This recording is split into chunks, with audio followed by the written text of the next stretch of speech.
you ever thought you were doing great, only to be wrong by a hair's breadth?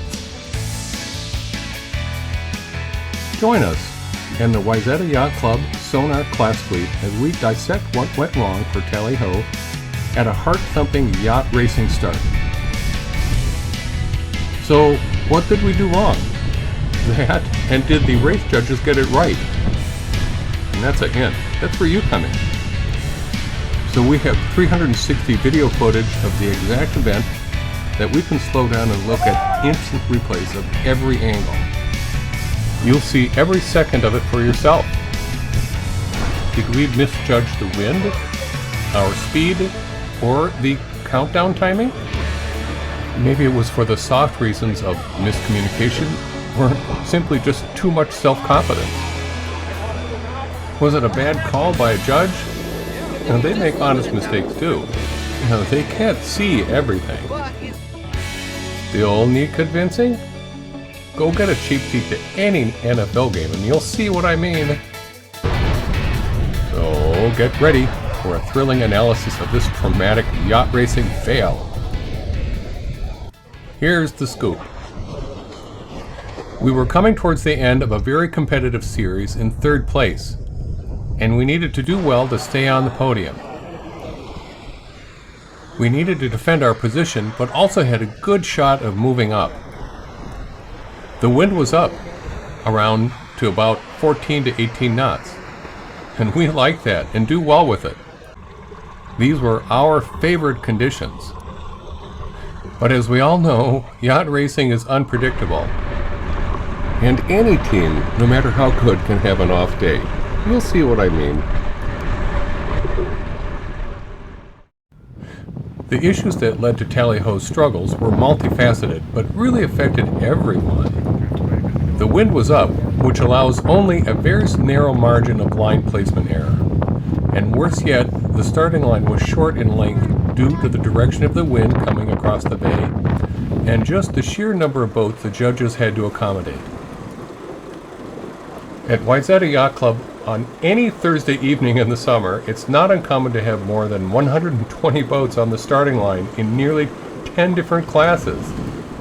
That's more than 400 crew members all wanting to be first. Every week. For a lot of sailing clubs, this would be considered a major regatta. At Wayzata Yacht Club, we call this Thursday. Therefore, it's game on at Wayzata Yacht Club for skippers, crew, and race judges on pretty much every Thursday of the season. Now, our struggles in this race weren't just about being in the right place at the right time. It was also about strategy and execution. A well-planned start requires split-second precision, and any misstep can be costly. It seems we misjudged the starting line exactly and got caught over early. OCS. Probably just by double-digit inches. The other side of the coin is that for race judges, there is no painted starting line on the water. And when multiple boats are overlapped, and since they don't use Superman X-ray vision, it's very hard to see where all of the bows are for the start. There are emerging electronic means to help this, but they are not always widely used yet. We had intended to employ an aggressive strategy, aiming to take the lead early on. As you can see, the fleet before us, the J-22s, were also very aggressive. So many were over early that there was a general recall done. Skippers were itching to get the jump on that day.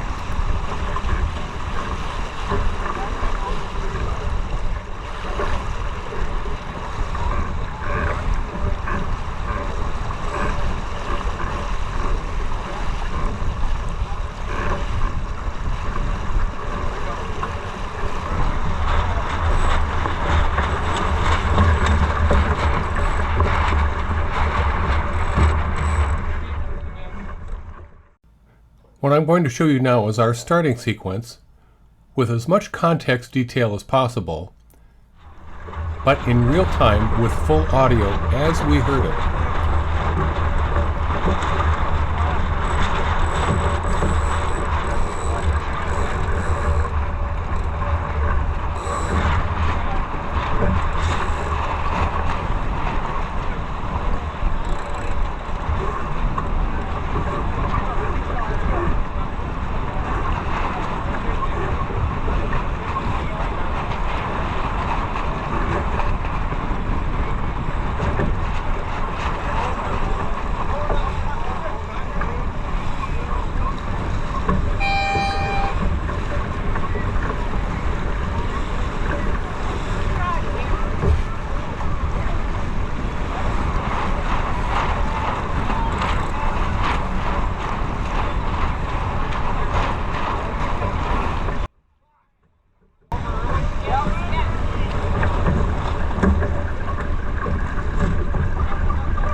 Okay, here's the same starting sequence again, but this time I'm going to slow it down some and pause it and show you certain critical items, namely the location of the starting line boat and the pin. You'll also see right when the red starting flag goes up.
Now I'm going to play the exact same time sequence a third time, with the pauses, but add what I believe are additional unseen factors and a projected starting line annotation, and a critique, as sort of a call to action.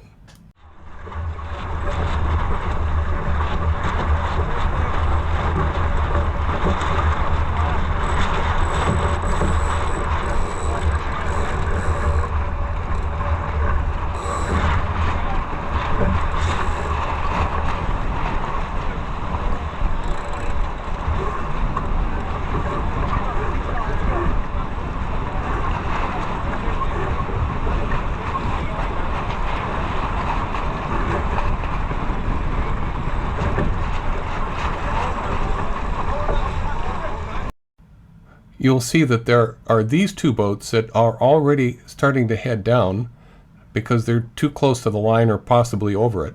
Now, we could take them up, but we're already very close to the line. Now, these boats are actually much closer to us than they appear because of the GoPro optics. Think of the rear view mirror in your car. You'll notice the pin end of the line, and also notice that the horn has not gone off yet. So we're right on the line right now.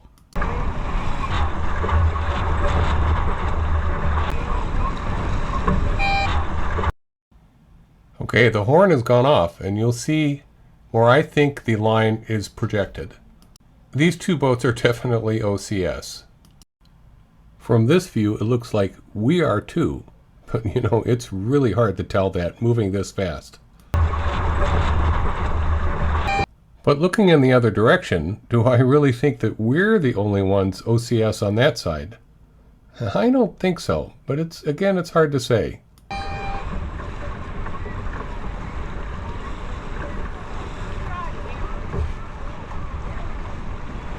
But I think this really threw us off because we thought that we were okay, and it took us quite a while to hear from the race committee and be able to turn back. We were the last ones.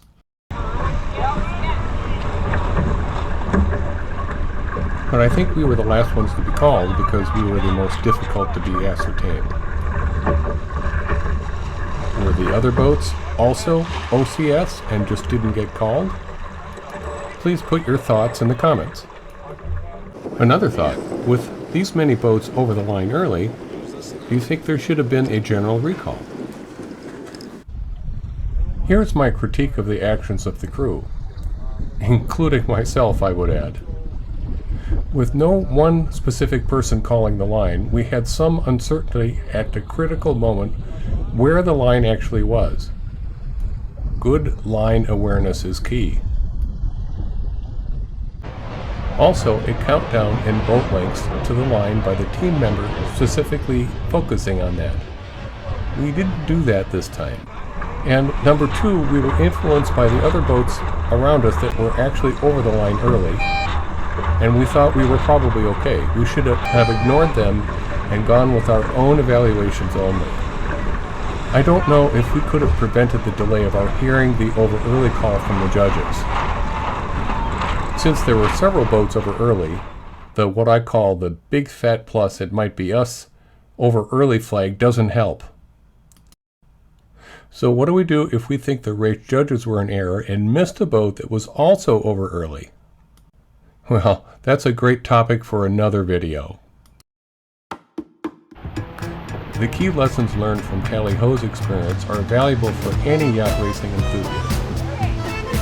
It's a reminder that even with the best team and boat, things can still go wrong. Reflecting on what could have been done differently is a major key to improvement. If you're passionate about yacht racing, I'd love to hear your thoughts and strategies for a successful start in the comments below.